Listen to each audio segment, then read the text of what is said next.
let's see what's in this box. Then we're gonna take something and we're gonna talk about it. Thank you very much, X-Shot, for sending this along. I'm super excited and grateful. Let's get all this foam out of here, all this out of here. There's some cool stuff in here. I debated picking out one thing and leaving it a mystery what's inside, and then I decided to do just that. So I'm gonna pick out the very first thing, and we're gonna open it up, and we're gonna see what's what. And that very first thing is, oh, the new smoking barrel. Let's unwrap this and check it out. To all of my friends out there who didn't think this is what I would be pulling out of there first, stay tuned to see what else is in that big X-Shot box. So as a lot of you might know, I've always been a fan of X-Shot. They may not be perfect, but man, they're trying and they're doing a lot of things right. If you're new to this hobby or you stumbled across this video, save this for packing stuff up later. Buckle up, because this hobby has gotten crazy. There's some fun blasters at your toy store that you could probably take home and have a really good time with. This is part of the Insanity line. I have a video you can check out, check up in the corner, and you can see me talk about the Insanity series in general. It's been around a little bit, and it has had some fun offerings. This one, the smoking barrel, looks to really follow that along. It has all of these extra little clips for darts that we're used to help kind of really YouTube thumbnailify your blaster. So you can basically have just tons of little dart storagey things hanging all off your blaster. The main thing with this blaster is it actually has a smoking feature on the front where when you fire it or stop firing it, it has bits of smoke coming out. Now, there was a Buzzbee blaster from years and years ago, the Gunsmoke, that did the same thing.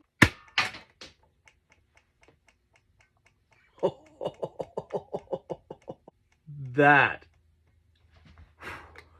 is very cool. And actually, really recently, I kind of did the same thing with my prototype blaster, the Icarus, and it uses a water vaporizing atomizer. Reload quickly. I have detected hostile movement. The camera's having trouble with all these LEDs. I want you to be able to see the animation here.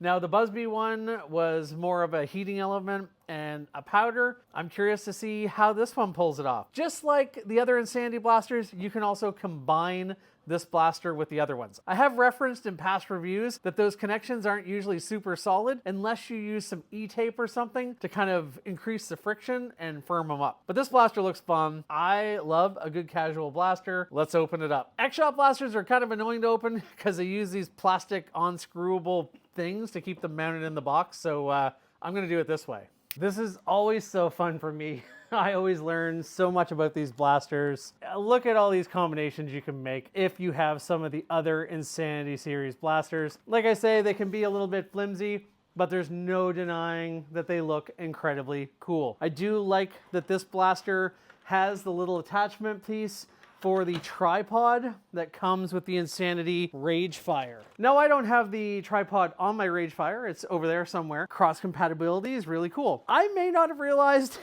until I really got a close look at it that this is a mechanical blaster. So that means the chains that you see here are not compatible with this blaster. This is motorized, and it has kind of a gap on the top of the chain so it can feed the darts through. Whereas this is more like the Crusher, where you crank the handle and it fires and spins. Or you hold the trigger down and it has slam fire. It is a really, really creative way to do this. One thing that is good about this is it looks like these chains are, oh, they're different. I don't know if these chains are cross compatible or not. Just a quick note on chain compatibility. It looks like they are compatible. This works with the old Crusher chains. I guess this new bit is just adding an extra bit of length. And this chain is identical to the Dread Hammer, which is another iteration of the Crusher. A very cool blaster in the HorrorFire series. It's a good addition. For most of us, once your chains are installed, they're installed. We have this little attachment piece here with some extra ammo on it. As I mentioned, it can be a little bit wiggly. It can come off. If I put some E-tape on there, I could make it friction fit on a lot harder. I'm gonna take it off. I don't typically use these unless I'm trying to make it look really cool. And I should also note too that if you were to put this on the tripod that the motorized Ragefire comes on, because this is a blaster that you slam back and forth to fire, I can't imagine it wouldn't knock over the tripod. But to set it up for a party or to set it in the corner of your room as a kid, it's gonna look pretty cool. I'm gonna share with you guys, because it took me a minute to figure it out. Here's where the batteries go for the smoke element. I'm guessing it is an atomizer, which is basically you have some diluted water. It says don't use tap water. You apply a little current and there's a piece that vibrates so quickly that it turns this water into vapor. I'm gonna guess that's how it happens. I haven't tried it yet. I thought I'd try it with you guys. I'm gonna close up this battery door and it looks like there's a few steps to actually operate the smoke. So the first thing we're gonna do, there is, if you turn this, there is a little flap and a lid, and then there's a little piece that we can take the lid off. So there's a little tiny reservoir.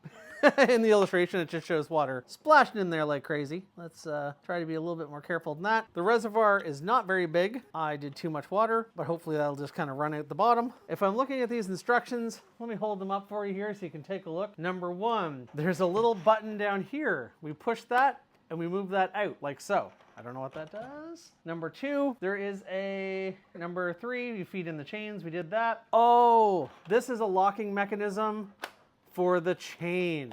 So if I unlock that, now I can free rotate it. That's great. If I lock that back in, now it's rigid. Really, really handy for reloading. When you're loading these darts, I will say this new chain, I really have to kind of push the darts and it does do a little bit of squishing. That does mean that when I'm using this and in the heat of battle, it means these darts aren't going to come loose. Sometimes in the Crusher, by the end of the chain, some of your darts at the end from all the vibrations are looser. Now I want to get to the smoking part. There's a little on switch in the back. Let's turn that on. And it says to turn that on, it says it takes a minute. I guess we'll give that a minute in real time. Maybe I'll edit it. Maybe I'll just stand here and stare at you. You know what I will do while I wait for that? I'm gonna put a couple of these darts through the chronograph. I'm always a little bit curious about that. 82, 81, 80. Always very respectable performance coming from X-Shot. And I think we're ready to maybe see some smoke. So to activate the smoke, there's another button here on the top. This is a button that you can't really reach while you're firing it. Oh, there's some smoke coming out. Can you see that?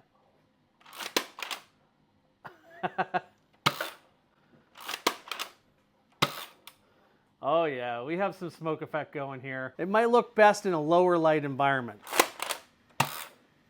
That looked cool. So it kind of gets created in the barrel and blows out when you do the shots. If you look down the barrel here, I don't know if you'll be able to see, but it's definitely an atomizer in there of some sort. I can see the water vapor kind of trailing out. It's also kind of cool to note that I haven't refilled this since. There we go, against some black. Looks pretty good. I also want to call out another kind of cool feature, especially when you're blowing smoke like this, is when I pull the trigger, I actually get a light as well.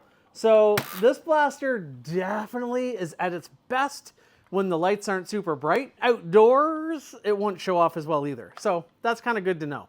I absolutely love, love, love gimmicks like this. I think it's really neat. I would say the smoke effect is, now that the smoke's coming out of here, the smoke effect is not as drastic as my blaster that I showed you with the atomizer in that, but that's also running all the time. This, you know, you're finding compromises to have it be something that you can just use once in a while. I'm pleased with it. As far as accuracy, I mean, this is a from the hip blaster for sure. Here's some slam fire for you.